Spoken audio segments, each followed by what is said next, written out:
It was a freezing November evening in 2021, the kind where the cold seeps into your bones no matter how many layers you're wearing. I had been working late and barely made it to the train station in time for the last ride home.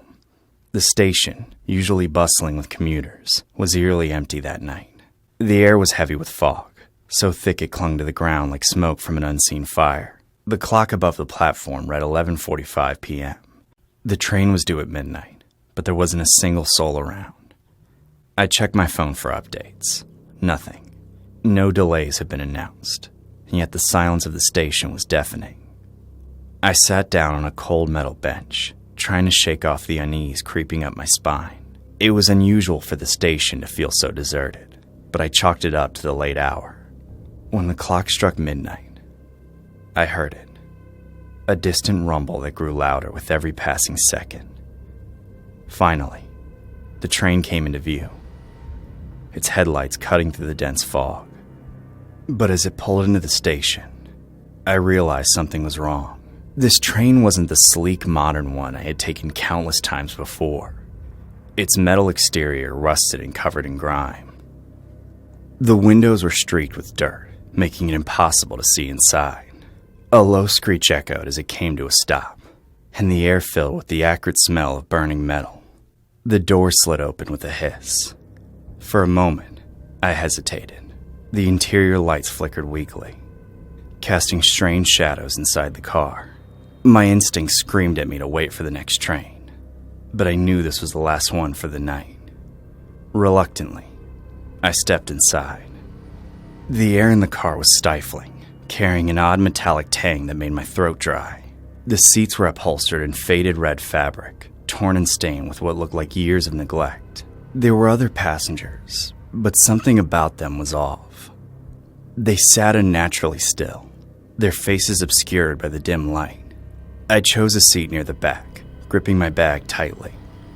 As the train jolted forward, I tried to distract myself by scrolling through my phone, but the screen refused to turn on. I tapped it repeatedly, growing more anxious with every failed attempt. I glanced out the window, expecting to see the familiar landscape of city lights and suburban neighborhoods.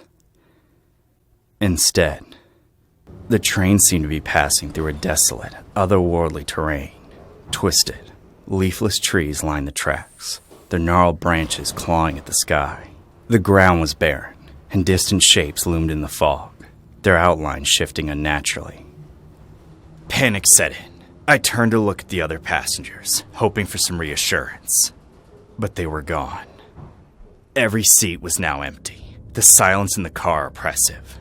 I stood up, my heart pounding, and made my way toward the door, hoping to find a conductor or anyone who could explain what was happening. As I passed through the cars, the whispers began. At first, they were faint, barely audible over the sound of the train's wheels. But as I moved closer to the front, they grew louder, echoing all around me. The words were indecipherable, but their tone was menacing, filled with malice. Then I saw it. At the end of the car, a shadowy figure stood, its form obscured by the flickering light. It was tall and unnaturally thin, its elongated limbs twisting at impossible angles. The whispers seemed to come from it, growing louder with each step I took. I turned and bolted, running back toward my seat. The train shook violently, and I stumbled, barely catching myself on one of the poles. When I looked up, the figure was gone, but the whispers remained, circling me like an unseen storm. The train came to an abrupt stop, throwing me forward. The door slid open, revealing a platform bathed in dim, flickering light. I stepped out cautiously, my breath visible in the icy air. The station was unlike any I'd seen before. The walls were lined with cracked tiles, and the ceiling was so high it disappeared into the darkness. There were no signs, no maps, just an endless expanse of shadowy corridors. A man in a tattered uniform stood near the edge of the platform. His face was pale and expressionless, his eyes hollow. He stared at me for what felt like an eternity before finally speaking. "End of the line," he said, his voice flat and devoid of emotion. I asked him where I was, but he didn't respond. Instead, He pointed toward a dimly lit hallway. Reluctantly, I followed his gesture, my footsteps echoing in the empty space.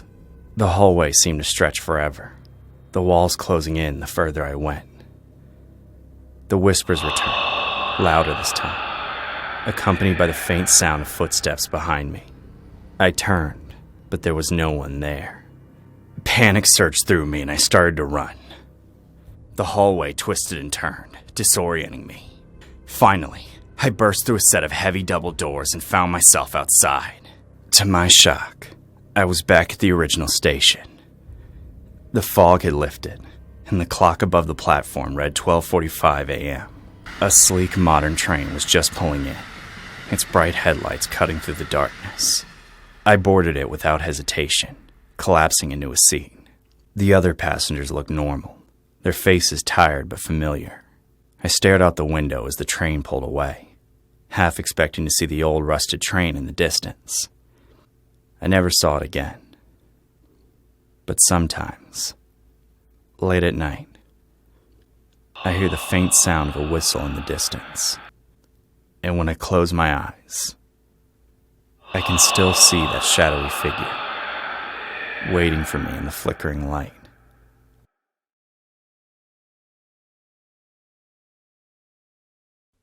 Hi, everyone. Today I'm going to share an eerie encounter that still sends chills down my spine. This one took place when we were staying in an RDP house in Cape Town, and it forever changed how I view the world around me. Before we moved to Dunoon, we lived in an RDP house. These reconstruction and development program houses are small, typically with just one room, a bathroom, and a lounge. Over time, the family had added 3 extra rooms to the house to accommodate everyone. Let me set the scene. The main bedroom and bathroom were near the front door, with the lounge right next to them. From there, a small corridor led to the additional rooms, our room, and the 2 rooms where my partner's sisters stayed. My partner being the oldest in the family, and I had our own room. His 2 younger siblings and their dad shared the main bedroom, while his middle brother slept in the lounge. We were a big family in a small space, but we made it work. That night, it was just after midnight. My boyfriend and I had just finished watching a movie on his phone. The house was quiet except for the faint sound of the wind outside. 30 minutes later, I got out of bed to use the bathroom. I didn't think much of it, just an ordinary night. Or so I thought. The bathroom had a small window above the toilet. It wasn't anything remarkable, but for some reason, I always felt uneasy when I was in there late at night. This time, however, that uneasiness turned into something much darker. I had just finished and was about to leave when I felt it. The entire atmosphere of the bathroom shifted. The air grew unnaturally cold, and an overwhelming sense of evil filled the room. It was the kind of sensation you feel when 2 people are locked in a tense argument. But this was worse. Pure, unfiltered malevolence. I froze, unable to move. It was as if this dark presence had wrapped itself around me, trapping me in place. My breathing quickened as I felt something closer, its invisible arms reaching out toward me. For a brief moment, I was convinced it was going to drag me out of the small window behind the toilet. The feeling of its cold, unnatural hands brushing against me was enough to jolt me back to reality. I managed to wiggle my fingers, breaking free of the paralyzing fear just long enough to make my escape. I bolted out of the bathroom and ran straight into our bedroom. Without thinking, I dove onto the bed and into my boyfriend's arms. He woke up, startled, and asked me why I was shaking so much. I couldn't even speak. The words just wouldn't come out. And then it happened. Before I could explain what had just happened, the TV in the lounge turned on by itself. The sound blared through the house, startling both of us. We stared at each other, too afraid to move. Slowly, we got up to check what was going on. When we peered into the lounge, the sight made my stomach drop. On the TV screen was a scene from one of the scariest movies ever. The Ring or The Grudge, I can't remember which. It was the one with the possessed woman with the long black hair crawling out of the screen. The coincidence was too much to handle. After that, things only got worse in the house. Strange occurrences became a regular part of life. We heard footsteps in empty rooms, lights flickered for no reason, and doors opened and closed on their own. There were even times when objects would move slightly, as if an unseen hand was brushing against them. But the most unnerving part was the feeling. That oppressive, malevolent energy never really left. My boyfriend's sisters started complaining about nightmares, and his younger brother, who slept in the lounge, said he often felt like someone was watching him while he slept. His father dismissed it at first, saying it was just our imaginations. But even he couldn't explain the cold spots in the house or the times when the air would feel thick like you were walking through molasses. One night, while my partner and I were trying to sleep, we heard a faint knocking sound coming from inside the walls. It started softly, but then it grew louder and more frantic. We tried to convince ourselves it was just the pipes or the wind, but deep down, we knew better. What broke us was an incident involving his younger sister. She woke up screaming one night, claiming that someone had pulled her blankets off and tried to drag her out of bed. She was so terrified that she refused to sleep in her room after that. Desperate for answers, we decided to do some digging into the history of the house. What we had found left us speechless. The house had been built on the grounds of an old army base from decades ago. Even worse, that base had included a morgue for soldiers who had died during their service. It made sense in a horrible way. The oppressive energy, the strange happenings, it all pointed to something lingering from that dark past. We couldn't take it anymore. My partner and I made a decision to move out, leaving his family behind. It wasn't easy, but I knew I couldn't stay in that house another night.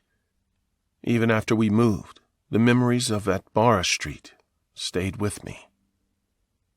I still think about that night in the bathroom, about how close I came to being pulled out of that window by whatever it was.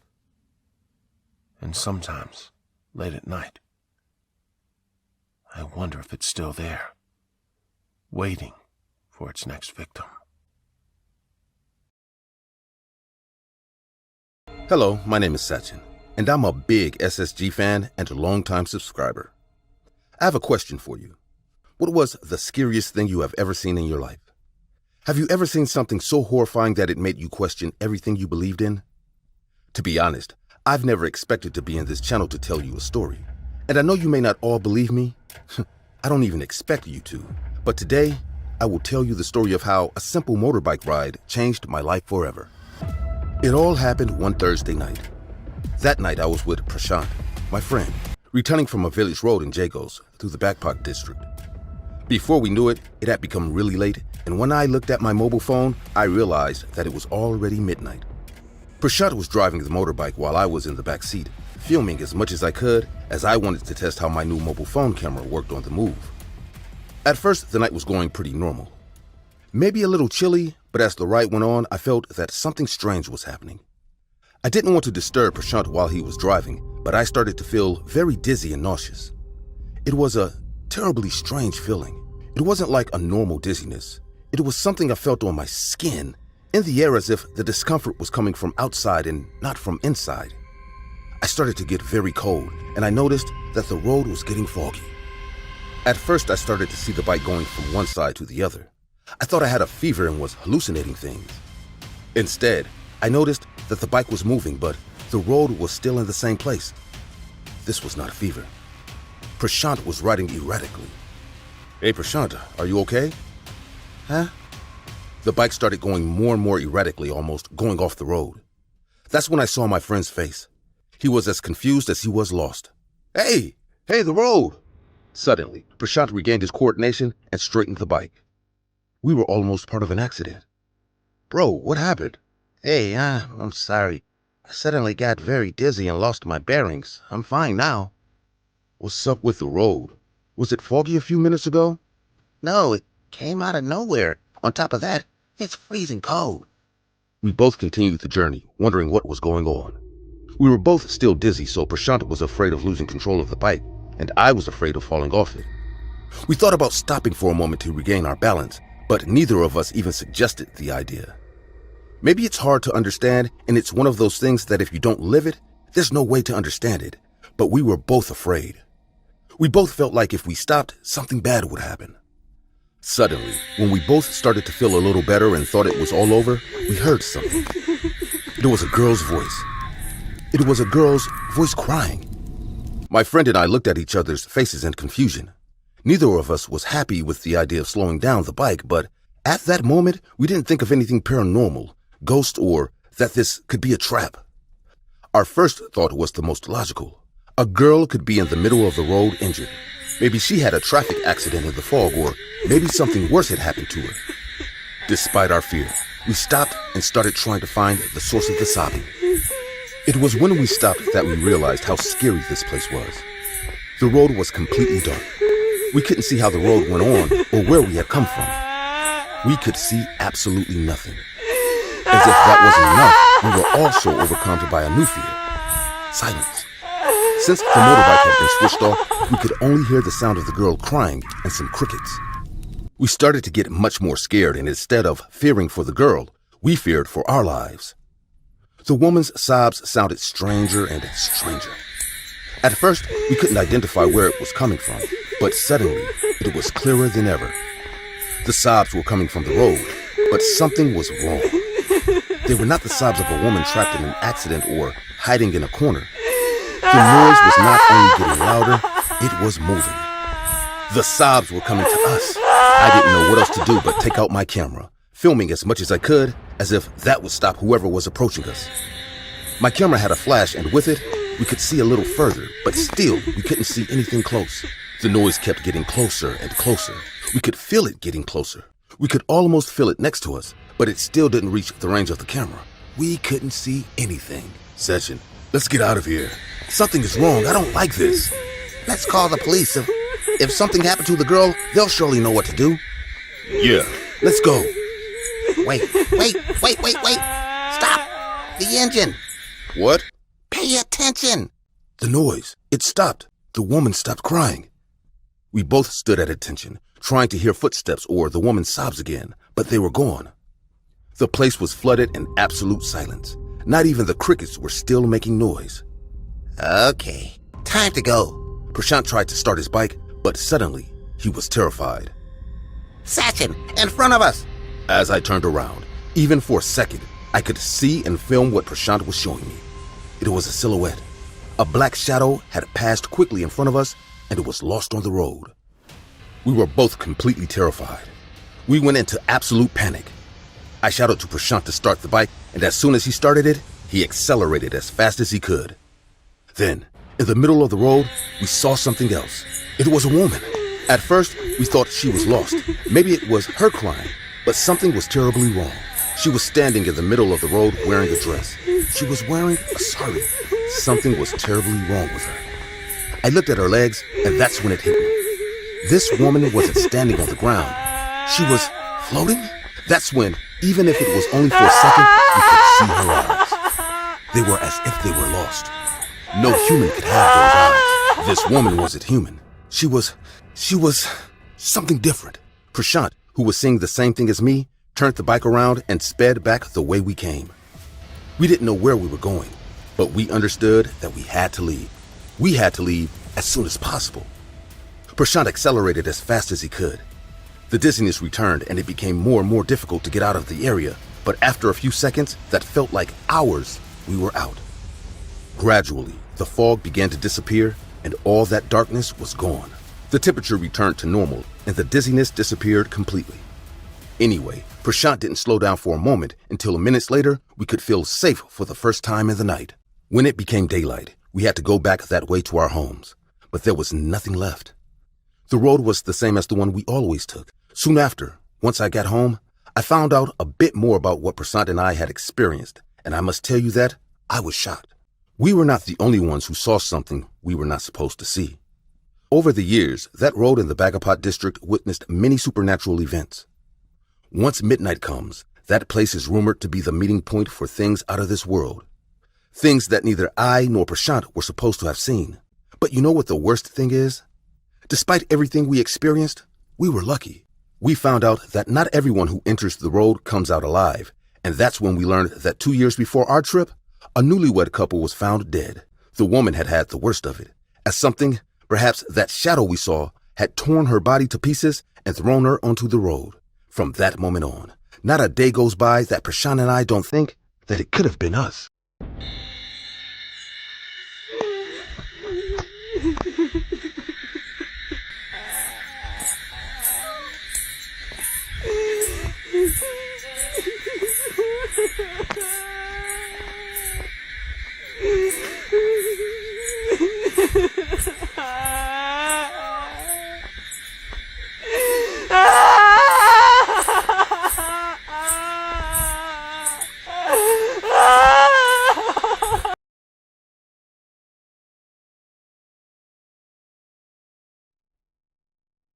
I imagine that, like me, you all love horror stories. Whether it's through series, movies, or videos, we all consume horror in different ways. In my case, although many prefer traditional platforms like Netflix, I have a special fondness for YouTube. YouTube has an amazing amount of content created by independent filmmakers, documentaries, and short films that you won't find anywhere else. Often I dive into the darkest corners of the platform to discover hidden gems. While surfing the internet, I stumbled upon a curious YouTube channel that I'm sure you are familiar with, SSG Animations. I always watched their videos as soon as they were uploaded and always tried to comment first, even without having seen the video. I usually watched them alone, but whenever I could, I would watch the videos with Chris, my best friend. Chris was also a big fan of SSG. His dream had always been to star in a story on the channel, an ambition that seemed a little strange to me because to be on the channel, you had to have something terrible to tell. I considered myself to be a big fan of horror on YouTube, but I've always seen it from the outside. I never imagined that my love for this platform would put me in danger. I didn't think someone would use my love of horror to stalk me. A stranger's obsession with my daily life would trigger events that would change my world forever. It all started on a Tuesday morning. Since I work from home as a film critic, I have the freedom to arrange my schedule. I decided to get up early to watch a newly uploaded horror short film on YouTube that I was supposed to review. I was excited and ready to get started. At first, everything went smoothly. The short film wasn't much different from others I had seen before. Until suddenly, a message popped up on my computer, interrupting the video. "I'm watching you," it said. I thought it was a prank, some kind of virus. I know I was supposed to feel scared, but instead, I felt incredibly annoyed. Had I downloaded a virus without realizing it? Who could be so unprofessional as to send me a work file with a virus? I tried to close the message, but another one popped up immediately. "I know you are alone." My heart started to beat faster. Whoever sent that might be right, but that was easy enough to find out. Just in case, I disconnected the computer from the internet, thinking that would solve the problem. But my peace of mind was short-lived. Minutes later, my phone rang. It was a text message from an unknown number. Turning off the internet won't do you any good. I felt my blood run cold. How had he got my number? Who was this person? I decided to call Chris and tell him what had happened, but I got no answer. With fear growing inside me, I decided to check all the locks in my flat. I lived on a high floor and the doors were secured. There was no way anyone could get in, but the feeling of being watched didn't go away. Could they be watching me on the mobile phone camera? A webcam? Just in case, I turned everything off. The afternoon passed slowly. Every noise in the building made me nervous. The knocking on the neighbors' doors, the lift moving, and even the sound of footsteps in the hallway made me jump. I was both scared and furious. How could I let a small threat make me like this? As real as it seemed, everything told me I was overreacting. But a part of me felt that this was real, even though I couldn't explain why. I decided to lock myself in my room, lock the door, and try to calm down. Suddenly, the door to my room opened violently. I jumped towards the figure in the door with a knife in my hand, but stopped halfway. It was Chris. Amanda, what's going on? You weren't answering your phone, and I came to see you. I saw that your line wasn't working either, so I used the copy of the key you gave me. I'm sorry I scared you. Desperate, I ran to him and hugged him, telling him everything. He took me to his flat and offered me shelter. He told me I could stay all night and he would even stay awake with me.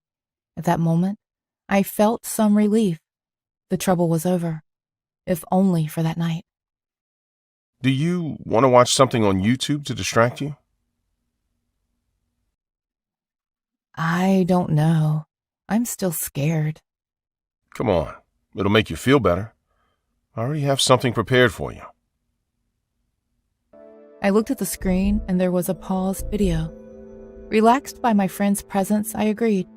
But as soon as the video started, confusion came over me. It wasn't just any video, but a recording of my flat. Someone had filmed while I was sleeping. What the hell? Shh, this is the best part. What's going on? Why are you filming?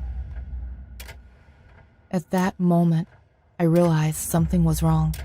Was Chris the person who was stalking me? I was confused, looking at the video of me in his flat. I had nowhere to go. I was completely frozen with fear.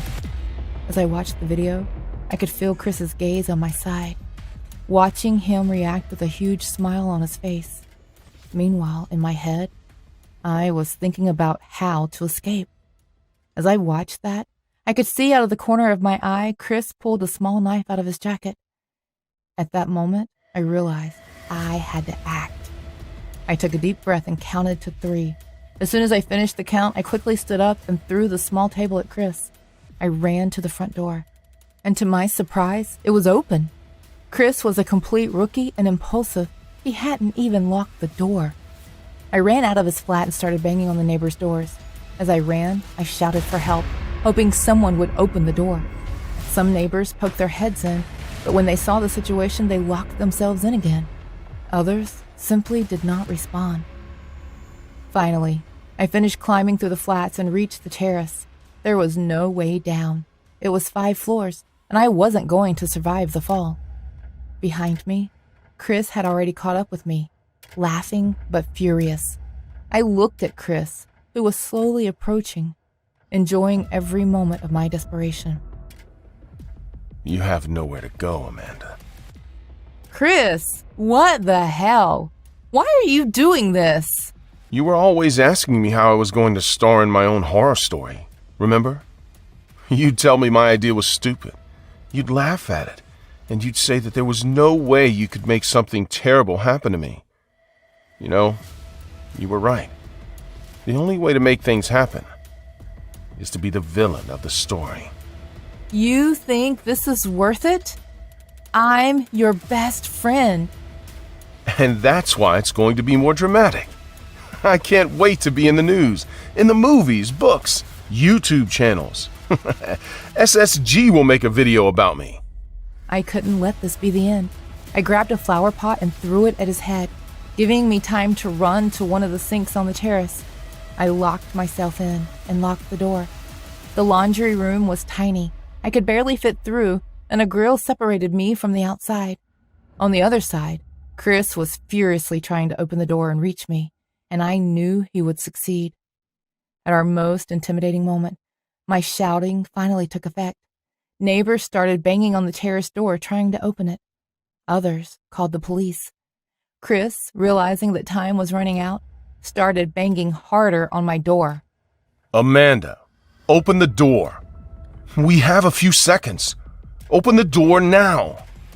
But the neighbors were already on their way, and in a matter of seconds, they broke down the door and came in just as Chris was about to reach me. Together, they managed to restrain him until the police arrived. Chris was screaming in despair. He looked like a rabid animal. They could hardly stop him in the crowd. He didn't have eyes for anyone but me, but not in a good way. He wanted to tear me apart in the worst possible way. That day, the neighbors arrested a monster. Chris was arrested. The police found multiple recordings of me in his flat, enough evidence to convict him. I moved to another flat and took extra precautions for my safety. Despite the horror I experienced, I continued to watch SSG, but with a new perspective. All stories are interesting and entertaining until they happen to you. We always know what decision to make at the best time, until we have to make them. I never imagined that I would fulfill Chris's dream of starring in a story on the channel. But considering what I experienced, I would have preferred never to do it.